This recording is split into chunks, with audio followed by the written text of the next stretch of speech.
Hello friend, welcome back to my YouTube channel. आज के इस वीडियो में बात करने वाले हैं, अगर आप अपने मोबाइल पर जूम ऐप यूज करते हो और आपका जूम ऐप ओपन नहीं हो रहा है तो आप अपने जूम ऐप की ओपन होने की प्रॉब्लम को कैसे सॉल्व करेंगे, कैसे फिक्स करेंगे। आज के इस वीडियो में आपको यही बताने वाला हूँ।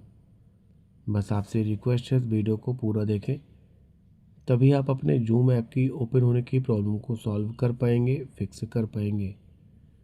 जूम ऐप की ओपन होने की प्रॉब्लम को सॉल्व करने का सबसे आसान तरीका है, आप अपने मोबाइल के गूगल प्ले स्टोर पर जाएंगे, सर्च बार में जाएंगे और टाइप करेंगे जूम ऐप और सर्च करेंगे।